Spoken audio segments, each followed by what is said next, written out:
This is RTV6 News at 7, working for you. It's about the heart and the mind of the people that are committing these crimes. The hearts of people have to be changed before all this violence is going to stop. I can't make personal decisions for people when they pull out a gun and pull the trigger. I can't police the heart.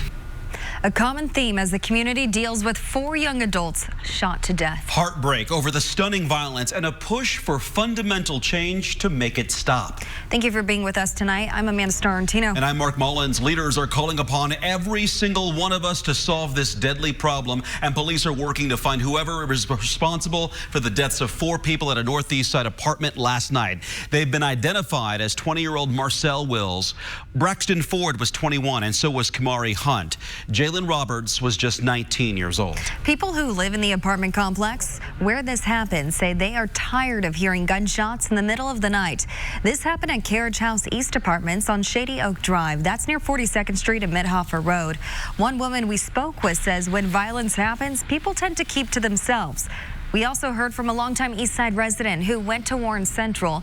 She spends her life helping others as a community, herself to the community, a resource coordinator for the city through the violence reduction team. She has this message for young people who may be veering toward trouble or crime. Maybe they don't see a way out, it's generational, so this is all they know. A lot of the people have been residents of this area for a long time, and maybe they don't see their way out. Myself, I'm here to tell you that you can get out. There are resources to help you, and I want to be a part of that for you. I grew up in this neighborhood, and I really want to make a change. Hoskins says the area is dealing with food deserts, a lack of jobs, and schools closing, which means kids have to travel farther for a good education, making it easier for them to give up and turn to crime. Phelan Leadership Academy is one of the schools that continues to serve students on the Far East Side. The school keeps its doors open well past the end of the school day to give students a safe place to spend their time. Phelan Academy's educators released a heartbreaking letter today describing the ways that some of their students had to shield themselves and their family members from bullets during last night's shooting. We spoke with another student who lives across from where that shooting took place. When I heard the gunshots, basically felt like just another day on the Far East Side. It's kind of normal to me now, with me living over there for so long, and so many people get shot and killed over there. Phelan's founder and CEO shared a proposed plan sent to Mayor Hogsett last month with a list of ideas to create a safer community on the Far East Side. The school says it did not hear back about that plan, but the city did reach out today, and a meeting is now in the works. This was an emotional day for local law enforcement and city leaders who say they are hurting with the rest after finding these 4 young people dead. While some parts of the community are angry, Mayor Joe Hogsett says they are doing what they can. For example, utilizing Director of Communication Violence Reduction Shauna Majors. She and others joined leaders of the city's faith who gathered at the apartments today to pray for the lives lost and the community as a whole. But they say it will take more than policy and prayer. Why is it that our young people are hurting each other? Another mother is crying. Another father is hurt. Maybe even another child is fatherless. I think we can do better. Majors says her violence reduction team has been to this apartment complex to do outreach work before, but it has been a while. If you are affected by this act of violence, especially if you knew the victims, their families, or live around that area, there is help.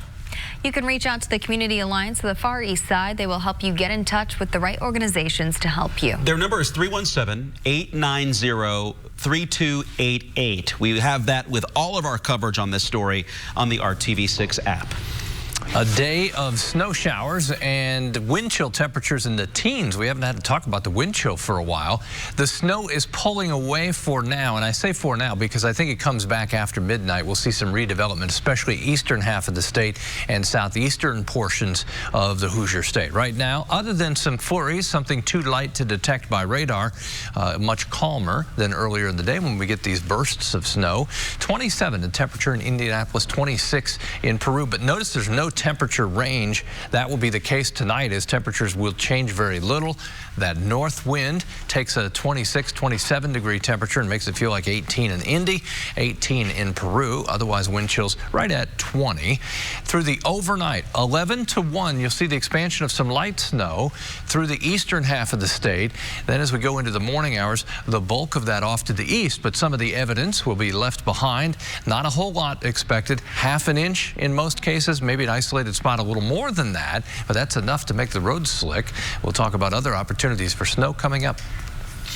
Tonight, police and community leaders have come together on the northeast side to talk about how to go forward after a robbery and deadly shooting of a restaurant employee. They're talking about neighborhood safety at Castleton United Methodist Church on Shadeland Avenue.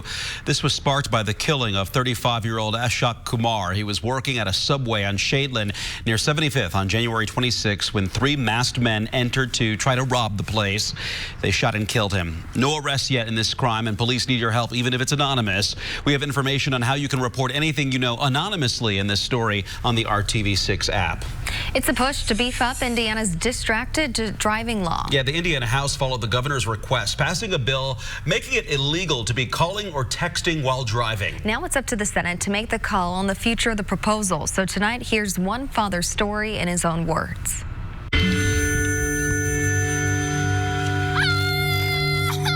What happened to Logan, what happened to us, wasn't an accident. It was completely preventable. That's where the anger comes from.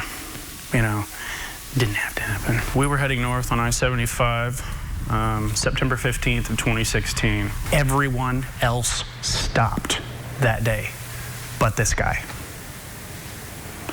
Everyone else stopped. So, yeah, there's plenty of anger. There's plenty of anger because what happened was neglectful. It was unnecessary.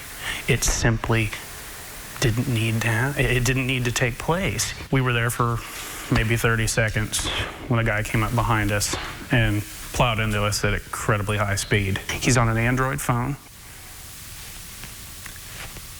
How am I supposed to rectify that?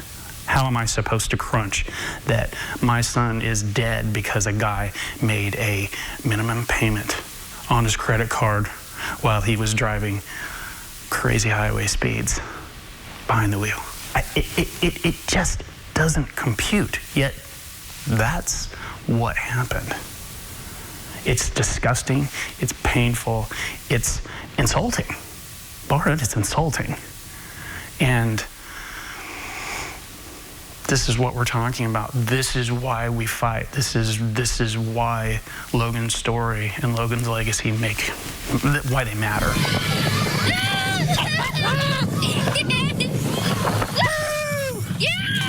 Our son Logan, who was 9 at the time, died instantly. Our daughter Mallory, who was 5, my wife Brooke, and myself were all fairly heavily injured and all spent many days in the hospital. It's been a heartbreaking experience. Just asking people to turn the lights on, to think about their actions. You can see people out on the road FaceTiming.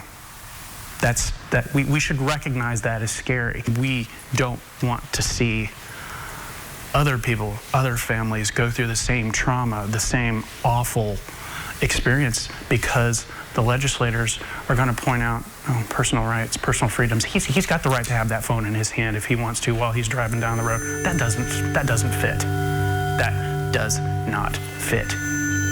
And we'll continue to fight. Well, Jordan, his wife Brooke, and their daughter Mallory survived the crash, as you heard.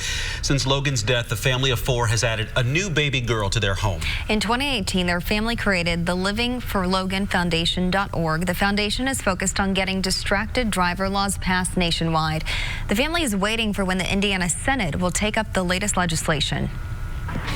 Moving the city forward. Coming up on the news at 7, the changes planned for one of the city's most beautiful trails, making it easier than ever for you to get there in a healthy way. Then a little later on, it was the latest technology back then. Take a walk through the RTV6 archives with this historic and fashion-forward throwback.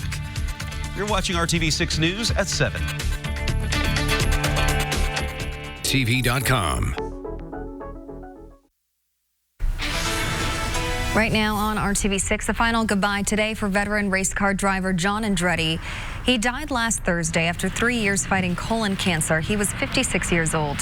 Today, mourners entered St. Peter and Paul Cathedral on Meridian Street for visitation with Andretti's family, followed by the funeral mass. After the funeral mass, the procession to the cemetery stopped at Indianapolis Motor Speedway. The hearse and 2 family cars took a lap around the 2.5-mile oval. John Andretti knew IMS well. He raced there in both IndyCar and NASCAR. The Indianapolis Cultural Trail is about to get its first major expansion in nearly a decade. Lilly Endowment, Inc. has made a $20 million grant to add new stretches to the parks and paths along South Street and Indiana Avenue. The South Street expansion links the Cultural Trail from New Jersey to Capitol. The entire project is estimated to cost $30 million total, most of which has been raised in grants and gifts. Coming up, major films on the silver screen with ties to the heartland. We take you inside the Indy connections at the Oscars. And still to come, we'll talk about more snow besides tonight, the weekend forecast, and the temperature trend for next week.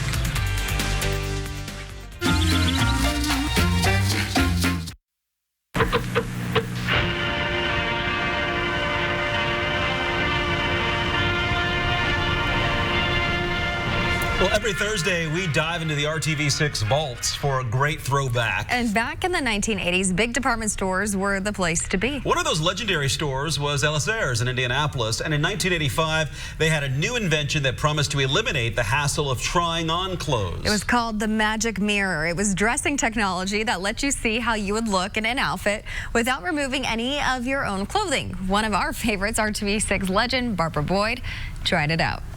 Here's how it works. Photographs of 80 different garments are superimposed over you. You call up each of the special photos, which automatically adjusts to the size of the image on the mirror, your image. First of all, I'll adjust the light up to frame your face, and then bring the shoulders to exactly your shoulder dimension.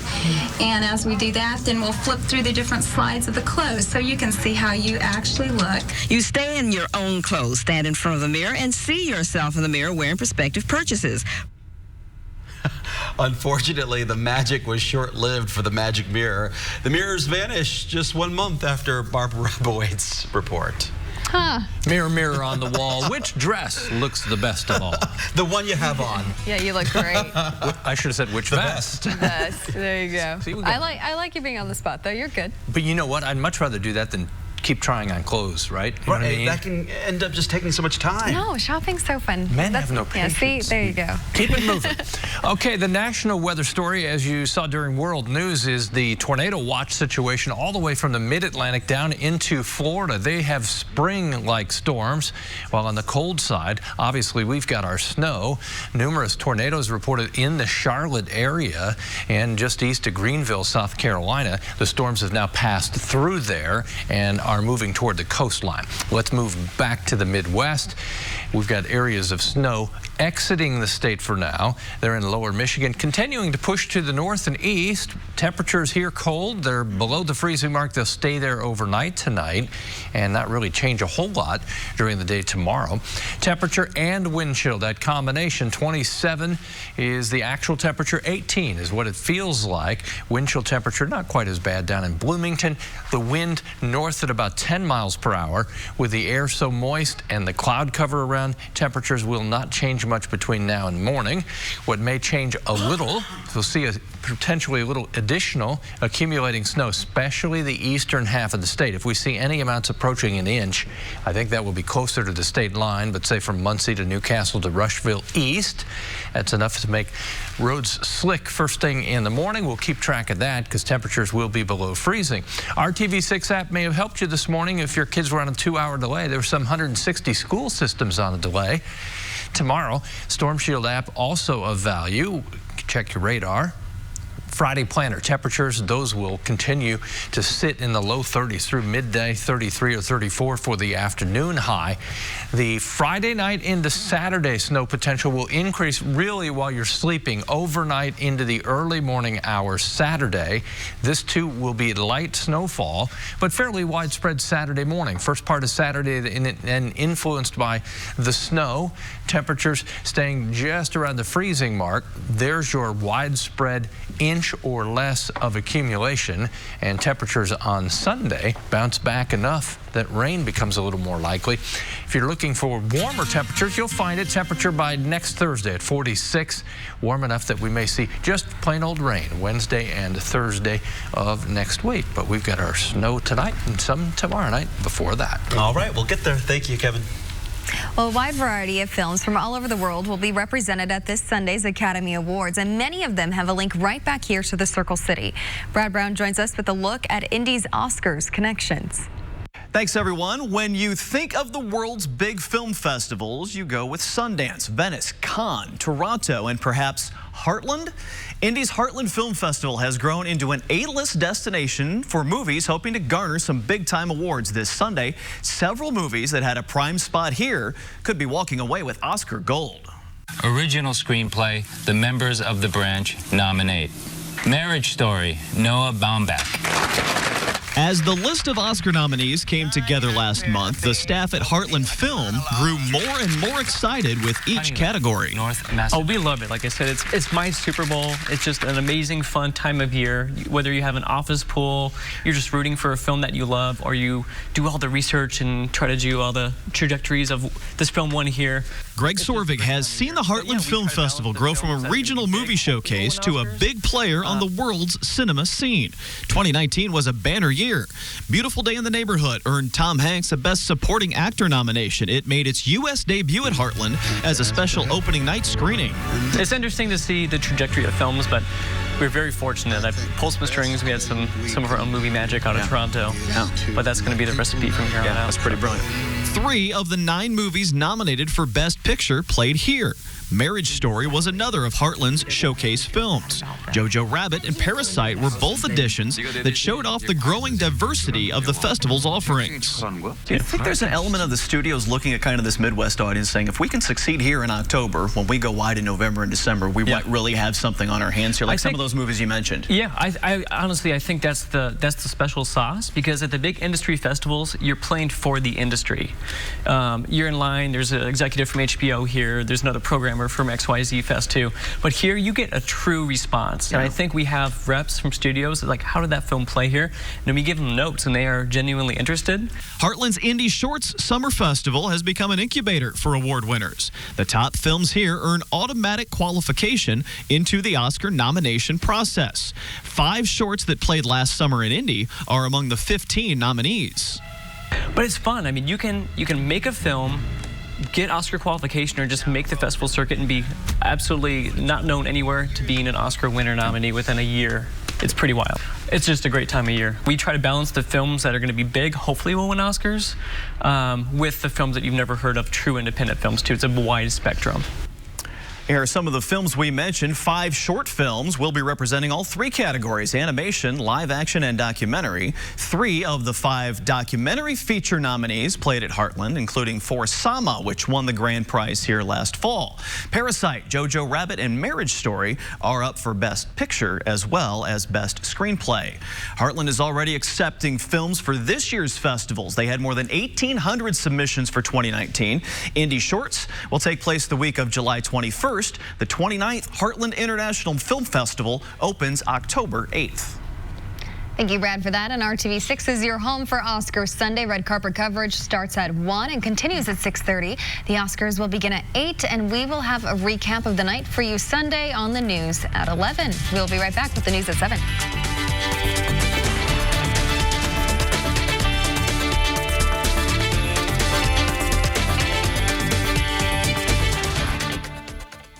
Hoops. This is banking. A Fifth Third better.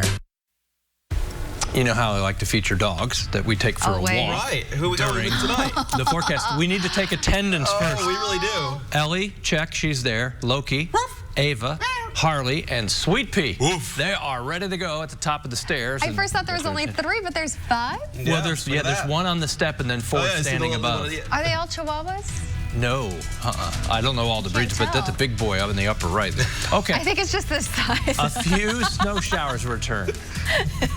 One of them's up here. Have a good night, right? Yeah.